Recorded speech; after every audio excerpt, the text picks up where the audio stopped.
వచ్చానమ్మా.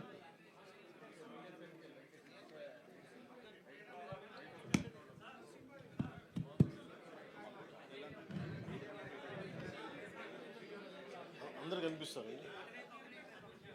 ఒకళ్ళు ఇట్టండి అమ్మా, ఒకళ్ళు మేడం ఇటు వచ్చాను. మేడం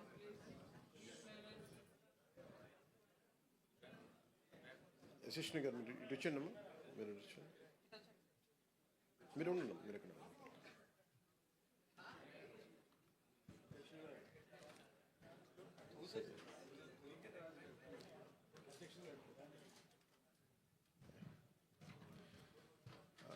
పాత్రికే మిత్రులందరికీ, సోదరులందరికీ, మీకు మనస్ఫూర్తిగా అందరికీ జనసేన పార్టీ తరపు నుంచి హృదయపూర్వక నమస్కారాలు. ఈరోజు పొట్టి శ్రీరాములు గారికి 50 అడుగుల పైన వారి విగ్రహానికి ఈరోజు జనసేన నాయకులందరం వచ్చి వారికి నివాళులు అర్పించాలని చాలా నెలల నుంచి అనుకుంటా ఉన్నాం. కానీ దానికి ఒక సిగ్నిఫికెన్స్ ఉండాలి, దానికి ఒక ప్రత్యేకత ఉండాలని అనుకున్నాం. వారి త్యాగం ఒక ఆంధ్రప్రదేశ్కే కాదు, భారతదేశం మొత్తం దేశ విభజన జరిగిన తర్వాత భాషా ప్రయుక్త రాష్ట్రాలకి అన్ని ప్రాంతాల్లో, అన్ని రాష్ట్రాల్లో ఉన్న ఆ ఉద్యమాలకి వారి బలిదానం ఒక క్లియర్ కట్ సందేశం ఇచ్చింది. తద్వారా భాషా ప్రయుక్త రాష్ట్రాలు ఏర్పడ్డాయి. దురదృష్టం, ఒక మహానాయకుడు బలిదానాలు చేసిన వ్యక్తులు, మహానుభావులందరినీ కుల చట్టాల్లో ఇరికించడానికి, బంధించడానికి మన సగటు రాజకీయ ఆలోచన విధానం వీళ్ళని ఒక ప్రత్యేకమైన కుల చట్టంలో బిగించాలని చూస్తారు. అలాంటిది ఏ రోజు కూడా, ఈరోజు ఇన్ని కులాల సమూహాలు ఇవన్నీ ఆంధ్రప్రదేశ్లో ఉన్నాయి అంటే, ఒక ఉనికి ఏర్పడింది వారందరికీ అంటే అది పొట్టి శ్రీరాములు గారి బలిదానం. ఈ సందర్భంలో ఎప్పటి నుంచో మనకి ఈ కులాల కొట్లాటలనే దేశం అంతా, ప్రత్యేకించి దక్షిణ భారతం, అటు ఆంధ్రప్రదేశ్లో మరి ప్రత్యేకించి తెలంగాణలో ఇంకా తెలంగాణ నినాదం ఉంది, తెలంగాణ ఉనికి ఉంది, తెలంగాణ భావోద్వేగం ఉంది. ఆంధ్రప్రదేశ్కి మంచి వచ్చాడో కానీ ఆంధ్ర అనే ఉనికి అయితే లేదు. ఆంధ్రప్రదేశ్కి ఉనికి ఇచ్చిన మహానుభావుడిని ఒక కులాన్ని కట్టేశాం. అది ఇంకా బాధేస్తూ ఉంటుంది. అలాగే కాస్ట్ బేస్డ్ మూమెంట్స్ వచ్చినాయి, సోషల్ మూమెంట్స్ వచ్చినాయి. రామ్ మనోహర్ లోహియా గారు లాంటి కాస్ట్ ఇన్ ఇండియా ఎలా ఉండాలి, ఏం చేయాలి, భవిష్యత్తు ఎలా నిర్మాణం జరగాలి, రాజకీయ నిర్మాణాలు ఎలా జరగాలి, అంబేద్కర్ గారు కోరుకున్న అనలైజేషన్ ఆఫ్ కాస్ట్, కుల నిర్మూలన, ఇవన్నీ జరుగుతాయో లేదో నిజంగా తెలియదు. కానీ వీఆర్ ఆల్ ఇంటర్డిపెండెంట్, ఒకళ్ళ మీద ఒకళ్ళు ఆధారపడ్డాం.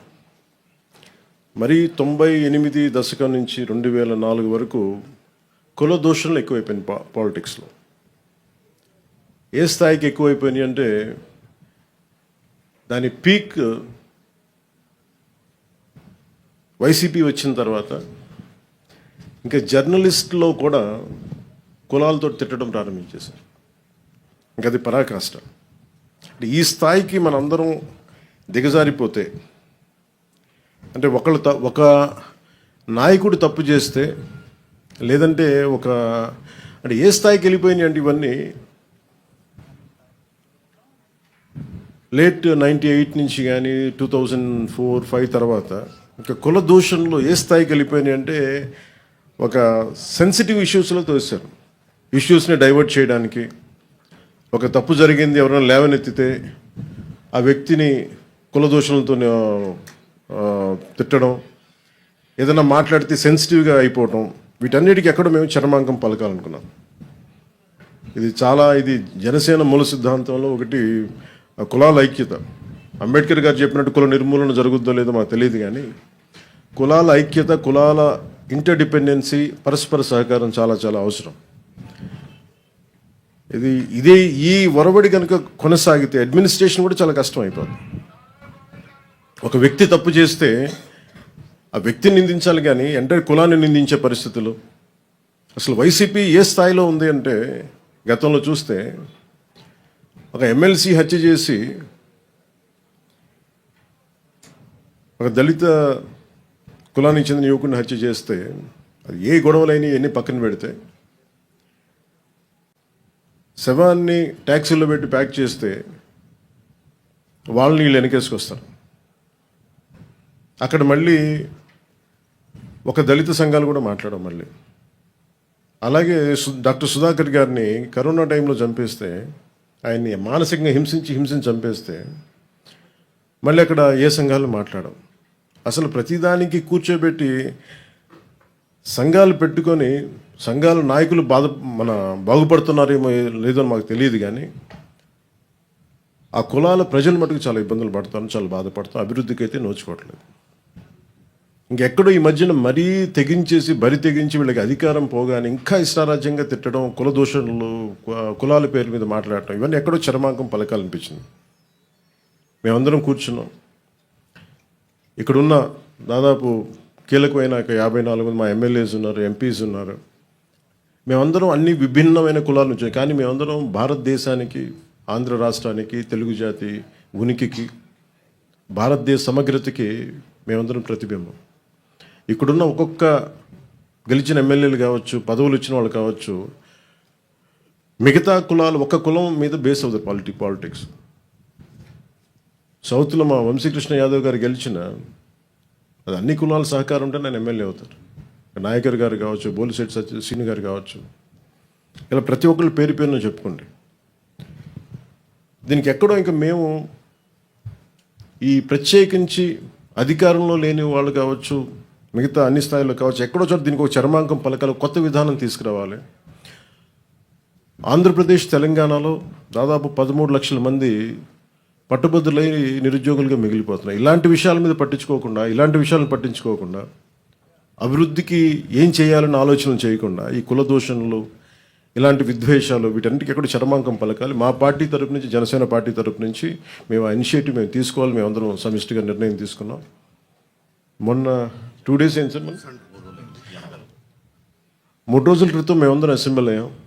పార్టీ ఆఫీస్లో నాయకులందరూ వచ్చారు. మేమేం నిర్ణయించుకున్నామంటే, ఎవరు మాట్లాడినా సేనాగళం అన్న ఈ కమిటీ ఏ కులం మాట్లాడినా, ఎవరు మాట్లాడినా అందరూ సమిష్టిగా మాట్లాడతారు, దాని మీద స్పందిస్తారు.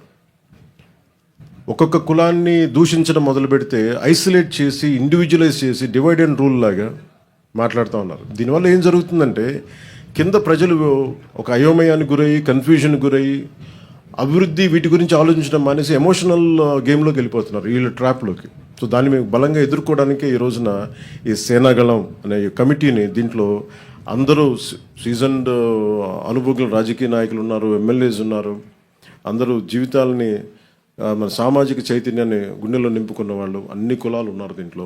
అందుకని మేము ఇంకా దీనికి చరమాంకం పలకాలి. దీనికి ఏ ఒక్క కులం మాట్లాడితే, ఒక కులం నాయకుడు మాట్లాడితే మళ్ళీ మిగతా పార్టీ నుంచి అదే కులం నాయకుల చేత మాట్లాడిస్తారు. దీనివల్ల ఏమైపోతుంటే వైరుధ్యాలు ఎక్కువైపోతూ ఉన్నాయి. అలాగే కొన్నిసార్లు ఇష్టారాజ్యంగా తిట్టేసి కులాల ముసుగులో దాక్కుంటున్నారు. అది ఒక వల్నరబిలిటీ క్రియేట్ చేస్తున్నారు.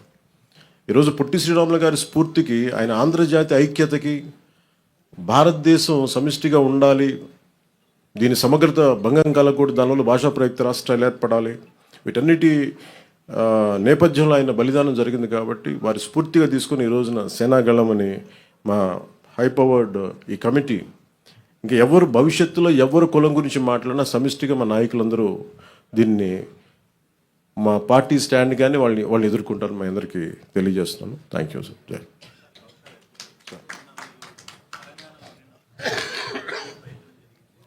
సార్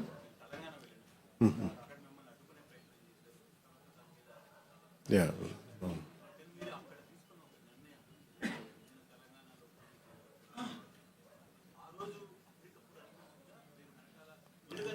అంటే అసలు ఏముంటాయండి ప్లాన్స్ ఏముంటాయండి? అంటే ఇది నేను నిజంగా చెప్పాలంటే అక్కడ పార్టీని కూడా నేను నాకు జర్నలిస్ట్ కాలనీలో నిన్న కూడా చెప్పాను, జర్నలిస్ట్ కాలనీలో పార్టీ ఆఫీస్ కూడా తీసేసాను నేను. కాకపోతే మా జన సైనికులు పోలేదు, మా నాయకులు వదలలేదు నన్ను. వాళ్ళు ఏదో ఒకటి చెప్పని అంటే సార్ వాళ్ళకు చాలా నుంచి అడుగుతా ఉన్నారు. నేను చెప్పాను, నాకు మీరు చేసుకుంటే వెళ్ళమని చెప్పాను. అది ఆర్గానిక్గా ఎదుగుండేదేమో. నేను అసలు ఎలాగైనా పోటీ చేస్తాను. ఈరోజు మీరు చెప్పండి, కొత్తగా నేనేం పోటీ చేయకపోవటాలు ఏం లేదు, మా వాళ్ళు చేస్తూనే ఉన్నారు. అంత ఎసెప్టివ్గా స్టేట్మెంట్ ఇవ్వాల్సి వచ్చింది. అంతేగాని దాని ఏదో కూర్చోమని ప్రీ ప్లాన్డ్గానో అయ్యేం లేదండి. ఎమోషనల్ ఏముంటుందండి పాలిటిక్స్లో? ఒక 2 దశాబ్దాలు తిట్టించుకున్న తర్వాత ఎమోషన్స్ ఏముంటాయి? ఇష్టారాజ్యంగా తిడతా ఉంటే ఇంకా భరించడం అనేది ఒక అలవాటు అయిపోయింది అందరికి. నాకైతే అలా అలవాటు అయిపోయింది. అంతేకాని ఎమోషన్స్ ఏముండవు. కాకపోతే ఏమవుతుందంటే, సో మీరు ఏ వాదనైనా పెట్టుకున్నాం, ఇబ్బంది లేదు. భారతదేశ సమగ్రతను బలహీనపరిచే ఏ విధానాలైనా సరే మేము చాలా బలంగా ఎదుర్కొంటాం. అది వ్యక్తి చేయనివ్వండి, అంతేగాని కొద్దిమంది వ్యక్తులు చేసేదాన్ని మేము అలాగే సమాధానం చెప్తాం. దీనికి ప్రత్యేకించి నాకు తెలంగాణ మీద అపారమైన ప్రేమ, నాకు తెలంగాణ మీద. అంతేగాని దానికి నేను అది కూడా చెప్పాను కదా, నేను ఇక్కడ 10 సంవత్సరాలు కష్టపడితే ఈ రోజున ఇంతమంది ఎమ్మెల్యేలు వచ్చాం. అలాంటిది చెప్పాను, మా వాళ్ళు పని చేస్తారని చెప్పాను తెలంగాణ కోసం. దాని అంతమించి సార్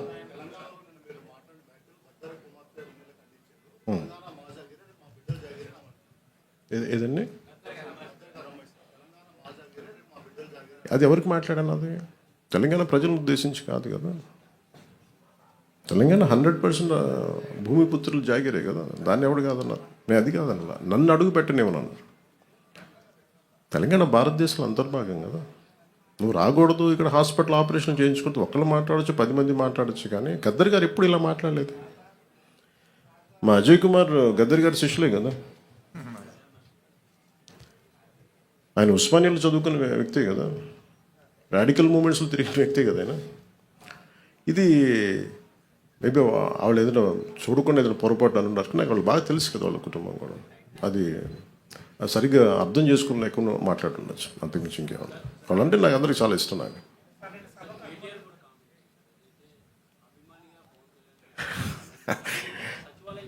కేటీఆర్ గారు నాకు చాలా మంచి బ్రదర్ కైండ్ రిలేషన్షిప్ మా ఇద్దరికి. అనేక సందర్భాల్లో కలిసాం. మా ఇద్దరికి చాలా పరస్పర ఇష్టాలు ఉన్నాయి. పాలసీల్లో ఒక మాట అటు ఉంటుంది ఇటు ఉంటుంది, కానీ ఆయన ఏమన్నారు నేను చూడలేదు. నాకు తెలిసి ఆయన తప్పుగా ఏం మాట్లాడుకుంటారు, నాకు తెలుసు అదే అనుకుంటా.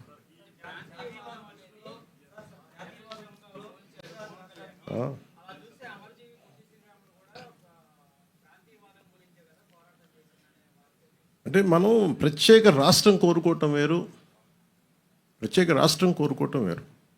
ఇప్పుడు అమర్జీ పొట్టి శ్రీరాములు గారు ప్రత్యేక రాష్ట్రం కోరుకున్నారు, తెలుగు ప్రజలు కావచ్చు, ఆంధ్ర ప్రాంత ప్రజలు కావచ్చు. దాన్ని ఆయన త్యాగం చేశారు అంతే. ఆయన కూర్చోబెట్టి గొడవ పెట్టలేదు. తెలుగు వాళ్ళందరికీ రాష్ట్రం కావాలని కోరుకోవటం వేరు, కానీ ఎక్కడ మిగతా వాళ్ళు రాకూడదు, అసలు అలాంటి దూషణ ఎక్కడ చేయలేదు. ఇది నేను అంటుంది ఏంటంటే, ఇట్స్ నాట్ అబౌట్ ఒక తెలంగాణ గురించో ఒక ఆంధ్ర గురించో కాదు. మీరు వెళ్ళే కొద్దీ విభజించుకుంటా వెళ్ళిపోతే, ఈ విభజన ఒక భూమికి మీరు సరిహద్దు వేయగలరు, కానీ మనసుల్లో వేసే ఈ విభజన ఈ వేర్పాటు చాలా కనిపించు, చాలా లోతుకి వెళ్ళిపోతాయి. భవిష్యత్తులో మనం అద్భుతమైన అభివృద్ధి ఇవ్వలేకపోవచ్చు, కానీ కనీసం మన కనీస ధర్మం ద్వేషం ఏవైతే ఇవ్వకూడదు కదా సమాజానికి. అంతకుమించి తప్ప అంటే ఆయనను కూడా నాకు తెలిసి ఆయన ఒక రైట్ పర్స్పెక్టివ్లో అని ఉంటారు, కానీ ఒకసారి పూర్తి నేను చెప్పింది చూస్తుంటే నాకు అలా ఉండేది కాదేమో. అది మేము ఎప్పుడైనా కూర్చున్నప్పుడు సరదాగా మేము మాట్లాడుకుంటాం. That's not at all issue.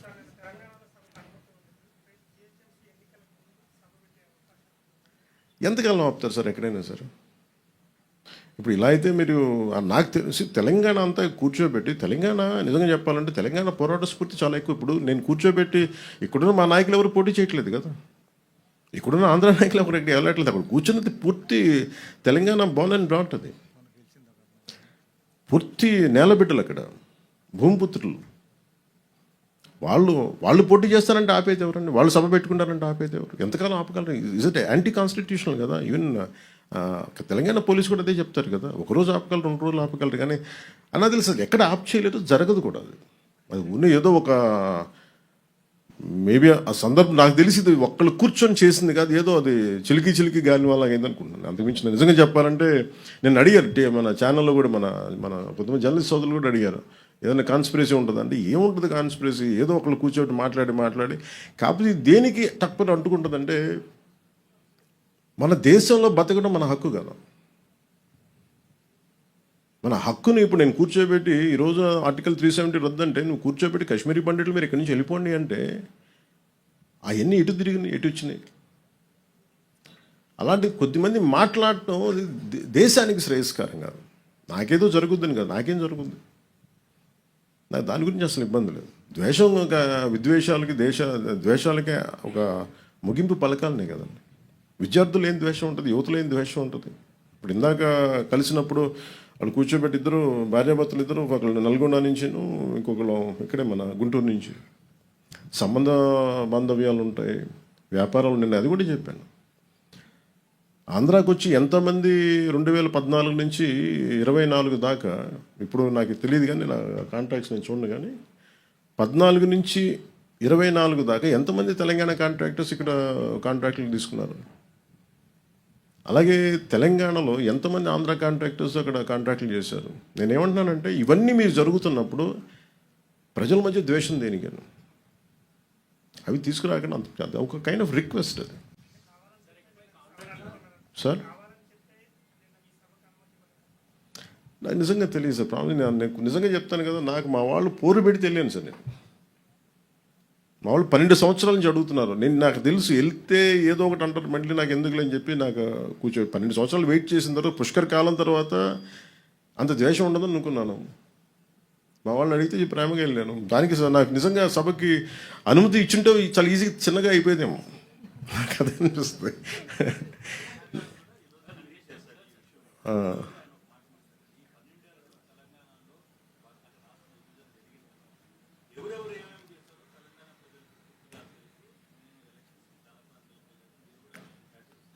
నేను మహారాష్ట్రకి వెళ్ళాం సార్, తమిళనాడుకి వెళ్ళాను. ఇంకా తమిళనాడు ఇస్ మోర్ వోలటైల్ కదా అలా మాట్లాడాలంటే. మురుగన్ మానాడికి వెళ్ళాను, దాదాపు 10 లక్షల మంది ప్రజలు వచ్చారు. I was the chief guest there. అక్కడ కూడా ఒక పర్మిషన్ ఇవ్వలేదని కోర్టుకి వెళ్ళి తెచ్చుకున్నా. అసలు రూలింగ్ గవర్నమెంట్ ఎప్పుడు కొంచెం పెడద్దు. నాకు ఇక్కడ కాంగ్రెస్ గవర్నమెంట్ పని కట్టుకొని చేసిందా అని నేను అనుకోవట్లా. రేవంత్ రెడ్డి గారికి కూడా నాకు అవసరం నాకు తెలుస్తుంది, ఆయన బిహేవ్ జరిగిందని కూడా నేను అనుకోవట్లేదు. అది కూడా మీకు చెప్తున్నాను కదా. కాదు ఇక్కడ ఏముందంటే Congress as a party, Indian National Congress, ఇప్పుడు ఉదాహరణకి మీరు ఇప్పటంలో ఆ రోజు మనోహర్ సార్ కూడా ఉన్నారు అనుకుంటాను, కాంగ్రెస్ మన గాంధీ గారి విగ్రహాలని, నెహ్రూ గారి విగ్రహాలని, ఇందిరాగాంధీ గారి విగ్రహాలని బస్సులను కూల్చేశారు. కాంగ్రెస్ నుంచి వచ్చిన నాయకులే, అది వైసీపీ రూల్లో. వాళ్ళ సొంత కాంగ్రెస్ నుంచి వచ్చిన వైసీపీ నాయకులు తనయులు స్టార్ట్ చేసిన పార్టీ కూల్చేసింది కాంగ్రెస్ దిమ్మలు, వాళ్ళు మాతృ సంస్థ నుంచి వచ్చి.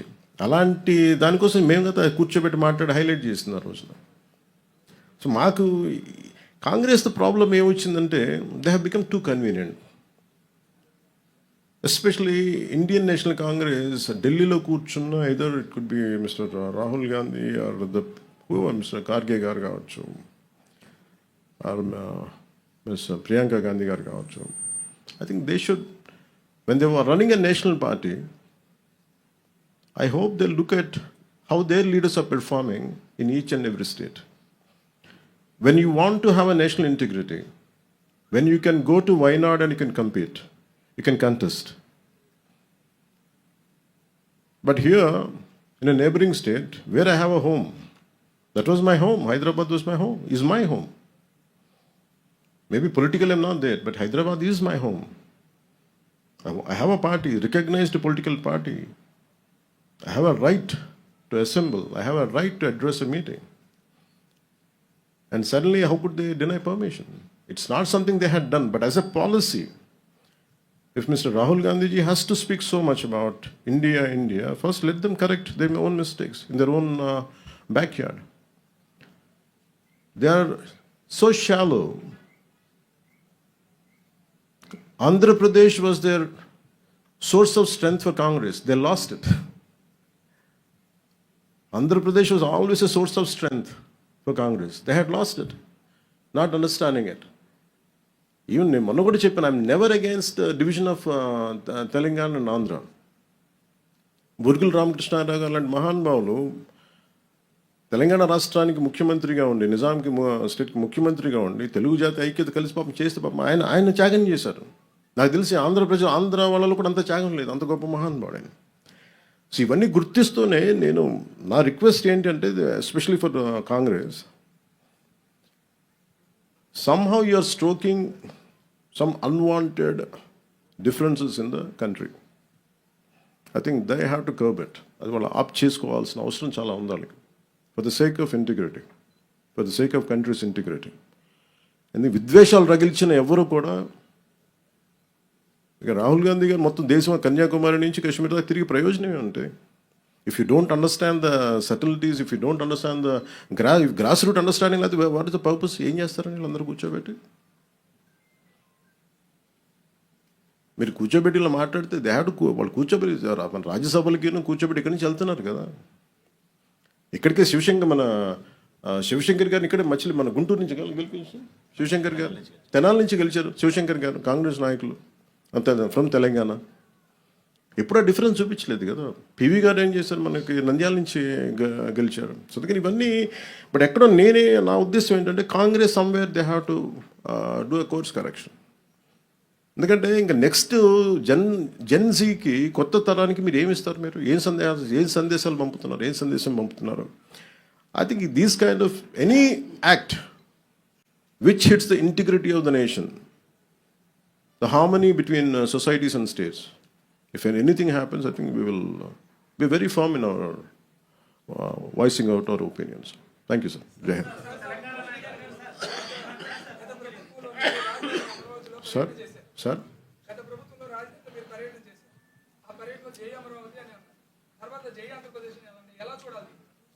ఎవరు జై ఆంధ్ర?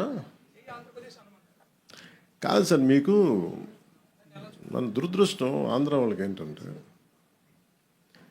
ఏ భావన ఉందో ఎవరికి తెలియదండి. ఇక్కడ నాకు నిజంగా తెలంగాణ ప్రజలను చూస్తే ఎందుకు ముచ్చటేస్తుంటే, తెలంగాణ అనే భావన ఉంటుంది. తమిళియన్స్కి, తమిళ్ వాళ్ళకి అని ఉంటుంది, గెలవాలని ఉంటుంది. ఆంధ్రాకి సబ్ రీజనలిజం ఎక్కువ, లేస్డ్ విత్ కాస్ట్. అందుకు ఇక్కడికి వచ్చి పెట్టాం. మీరు అడిగిన ప్రశ్నకి ఎందుకు పెట్టాం ఇక్కడ అంటే, అట్లీస్ట్ మీకు ఏదో ఒక భావన, ఆంధ్ర అన్న భావన ఉంటే మంచిదని. ఇప్పుడు జై అమరావతి అంటే ఏమవుతుందో చెప్తాను. ఎందుకు చెప్పానంటే ఆ మాట, మీరు కనెక్ట్ అవ్వరు. Suppose if you're part of Amaravati, I don't know, ఒకవేళ you're not a part of Amaravati, suddenly ఇదేదో అమరావతి వెళ్ళి అంటే మాకు సంబంధం. బట్ వాళ్ళు ఇచ్చింది 33,000 ఎకరాలు, 30,000 మంది పైగా రైతులు ఇచ్చి, small slogan can make a difference. Small slogan. Karl Marx ఎక్కడో జర్మనీలో కూర్చొని, మొత్తం ప్రపంచ కార్మికులారా ఏకం కండి అని కూర్చుంటే ప్రపంచం ఏకమైపోయింది. It all depends on what kind of slogan. అందుకే నేను ఆ ఉద్దేశంతో చెప్పాను తప్ప, మీరు కూర్చోబెట్టి జై ఆంధ్ర అని కూర్చోబెట్టి నన్ను ఉన్నత స్థాయికి వెళ్ళమని చెప్పలేదు. At least have an identity, some kind of identity which is good for the state. అందుకని భారతీయత ఎక్కడ కోల్పోమని చెప్పలా. కానీ దీన్ని సబ్ రీజనలిజంకి తీసుకెళ్తే ఇంకా విడిపోవడానికి ఏం లేవు. అన్ని రకాలుగా విడిపోయాం ఇంకా అందరం. ఇంకెక్కడ కలపడానికి ఉన్నాయి తప్ప ఇంక విడిపోవడానికి ఏం లేవు. అన్ని రకాలు. ఇప్పుడు ఈ కమిటీ తాలూకు ముఖ్య ఉద్దేశం ఏంటంటే, మేము కలపడానికి ఉన్నాం, విడగొట్టడానికి లేవని చెప్పడానికి. Thank you sir. Jai Hind. అమర్జీ పొట్టి శ్రీరాములకి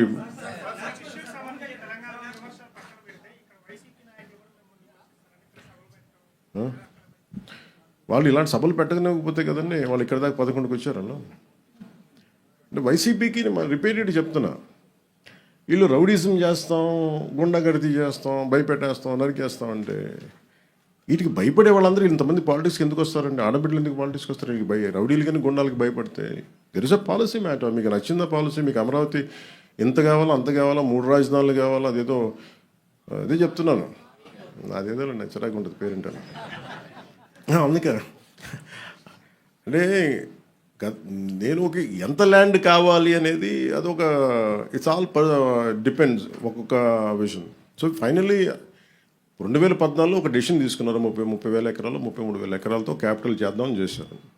అది కనీసం అమరావతికి పరిమితమైంది. కానీ నాకు తెలిసి ఎన్ని కిలోమీటర్లు సార్? ఒక హౌ మెనీ కిలోమీటర్లు? ఓకే, ఒక అమరావతి వరకు తీసుకుని ఒక 33,000 ఎకరాలు అనుకుంది. ఇప్పుడు ఆయన మన ఆ, ఆయన గత ముఖ్యమంత్రి వాళ్ళనే మాట్లాడి కూర్చోబెట్టి మచిలీపట్నం అంట, విజయవాడ అంట, గుంటూరు అంట, వాళ్ళు ఇంకా పెంచేశారు. 3 రాజధానులు అయిపోయినాయి. ఇప్పుడు మొత్తం 3 జిల్లాలతో కలిపి రాజధాని కావాలంటే ఇప్పుడు వాళ్ళకి అది వచ్చింది. నేను అలా చూస్తున్నాను దాన్ని. అంటే మొత్తం మళ్ళీ రియల్ ఎస్టేట్లు అమ్ముకోవచ్చు, ఇంకోటి చేయొచ్చు. ఎప్పుడు సాగుద్ది? చాలామంది చచ్చిపోతారు ఇవన్నీ ఈ లోపు, చాలామంది పోతారు. ఎందుకంటే అంతకాలం ఒక రాజధాని నిర్మాణం కానీ ఇవన్నీ కూర్చోవాలంటే రూమ్ ఒక రాత్రికి రాత్రి నిర్మింపబడలేదు కదా. హైదరాబాద్ రాత్రి నిర్మింపబడిందా? ఈ రోజుకి మీకు సైబరాబాద్కి వెళ్తే 30-40 సంవత్సరాల క్రితం 30 years బ్యాక్ స్టార్ట్ అయిన సైబరాబాద్ ఇంకా కన్స్ట్రక్షన్ జరుగుతూనే ఉంటుంది. ఇంకా అవ్వలేదు, అది ఎప్పటికీ అవ్వదు కూడా. అది కాన్స్టెంట్ కరెక్షన్ నిర్మాణం జరుగుతూనే ఉంటుంది. అలాంటిది ఒక కొత్త రాజధానికి అదే కదా మన దేశం. నేను కోరుకుంది, మన రాష్ట్రంలో అదే కోరుకుందా. ఐక్యత లేదు, ఒక ఏకాభిప్రాయం లేదు. ఇది నాకు ఒక అభిప్రాయం ఉంటుంది, ఇంత రాజధాని ఏ సైజులో ఉండాలి నాకు ఒక అభిప్రాయం. కాబట్టి ఇంక అందరూ కలిసి ఒక నిర్ణయం తీసుకున్నారు కదా. తీసుకున్నప్పుడు ఇంక దాన్ని ముందుకు తీసుకెళ్ళాలి, దాన్ని ఒక ఆచరణలో పెట్టాలనుకుంటాం తప్ప ఇంకా దాన్ని ఇంకా కన్ఫ్యూజన్ తీసుకొచ్చి ఇంకా దాన్ని చండాలం చేసి ఇది కొంచెం రైట్ ప్రాసెస్ కాదు సార్. మీది last question sir. Thank you sir.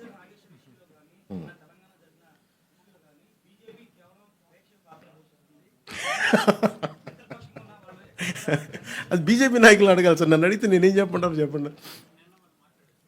మాట్లాడారు సార్, చెప్తున్నారు కదా. నాకు నిజంగా చెప్పాలని నాకు ఈచ్ పార్టీ కొన్ని సెన్సిటివిటీస్ ఉంటాయి, అది మనం అర్థం చేసుకోవాలి.